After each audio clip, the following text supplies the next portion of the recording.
कांग्रेस के गुजरात प्रदेश अध्यक्ष हार्दिक पटेल आज प्रयागराज से वाराणसी पहुंचे, जिसके बाद काशी विश्वनाथ मंदिर में दर्शन करने के साथ साथ चौक स्थित गली में जाकर गुजराती व अन्य समाज के लोगों से उन्होंने मुलाकात की। धर्म के सवाल पर हार्दिक पटेल ने कहा कि गुजरात में उनके घर में राम जी की मूर्ति है, जहां गोरखनाथ मंदिर से भी ज्यादा भक्त वहां पर आते हैं।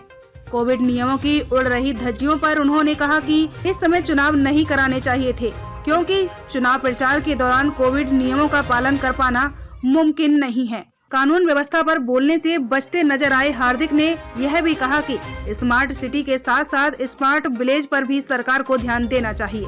वाराणसी के कांग्रेस पदाधिकारियों से मुलाकात को अहम बताते हुए कहा कि पीएम बनारस के बारे में जो कहते हैं उसको देखने के लिए यहाँ आया हूँ, लेकिन यहाँ की जमीनी हकीकत कुछ और ही है, केवल दिखावा हुआ है। इसके अलावा यूपी की जनता बहुत दुखी है और आने वाले चुनाव में इसका हिसाब जनता जरूर लेगी। समाजवादी पार्टी से आप पूछिए और मेरे घर पे कभी आइएगा तो 5 फीट की बड़ी प्रतिमा है भगवान राम की। तो हमसे धर्म की बात ना की जाए, क्योंकि जितने श्लोक उनको नहीं आते गोरखनाथ मठ में बैठे उतने श्लोक हम बोलते हैं। अभी आपके डोर टू डोर कैंपेनिंग में कोविड गाइडलाइन का पालन हुआ है? कहाँ होगा, चुनाव प्रक्रिया में कहाँ होता है बताइए। तो चुनाव ही नहीं करना चाहिए अगर तो आपको कैंपेनिंग के तहत कोविड गाइडलाइन का उपयोग करना है, चुनाव ही नहीं करना चाहिए।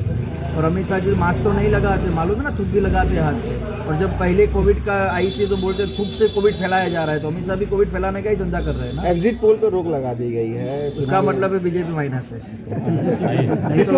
इसको किस तरह देख रहे हैं? क्या अच्छा फैसला है? बिल्कुल अच्छा है, उसमें कोई गलत बात नहीं है, लेकिन बीजेपी को मालूम है कि अगर एग्जिट पोल पहले फेज का आएगा तो उसमें उसको माइनस होगा। तो ऐसे ही पूरे प्रदेश में माहौल। कांग्रेस की क्या स्थिति है यूपी में? हमने जनता का प्यार जीता। गुंडा राज बना दिया है ना। भाजपा में गुंडे के अलावा है कौन? उन्नाव के अंदर भारतीय जनता पार्टी के एक विधायक ने जब बलात्कार करके पूरे लड़की के परिवार को खत्म कर दिया, अभी तक उसको सस्पेंड नहीं किया, तो गुंडे है कहाँ? जिस लखीमपुर खीरी की घटना में जिस गृह मंत्री ने 6 किसानों पर गाड़ी चढ़ा दी उसके बेटे ने, वही तो गुंडे है ना। तो गुंडा राज की बात मत कीजिए। और सबसे बड़े गुंडे उत्तर प्रदेश में, भाजपा में भी और गुजरात में भी है। Thank you.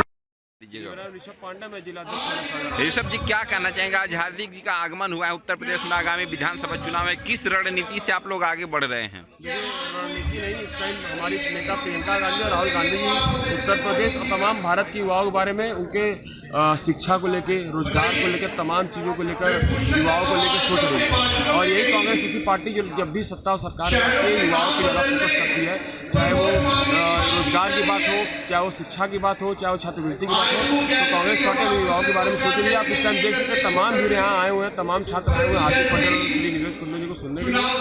और जो प्रियंका गांधी मैनिफेस्टो निकाली है भारतीय विधान यूथ मतलब युवाओं के लिए, तो सारे मैनिफेस्टो में आप पढ़ सकते हैं कि किस तरीके से युवाओं के लिए अगर कांग्रेस की सरकार बनती है, जनता अगर कांग्रेस सरकार उत्तर प्रदेश में लाती है, तो किस तरीके के युवाओं क्या मुख्य मुद्दे हैं इस बार चुनाव में कांग्रेस पार्टी के? मुद्दे सबसे पहले प्रियंका गांधी ने हमारे विधानसभा टिकट में 40% महिलाओं को रखा है, और साथ ही साथ युवाओं के बारे में 20 लाख युवाओं के लिए नौकरी, और तमाम ऐसे क्षेत्र हो, चाहे वो किसी सरकारी भर्ती हो, चाहे वो शिक्षा में स्कॉलरशिप की बात हो, चाहे वो हमारे पूरे उत्तर प्रदेश छात्र चुनाव की बात हो, तमाम युवाओं को देखते हुए, महिलाओं को देखते हुए कांग्रेस पार्टी ने जिस तरीके से प्रियंका जी बैकफुट पे हैं वर्तमान सरकार को लेकर के, अपना विधानसभा चुनाव में कितनी सीटों पे कांग्रेस पार्टी चुनाव लड़ेगी और कब तक पूरे सीटों पे प्रत्याशी घोषणा की उम्मीद है? देखिए, जल्दी आपके बीच और लिस्ट, अभी 3 लिस्ट आ चुकी है, और लिस्ट आपके बीच आ जाएगा सारे प्रत्याशियों का।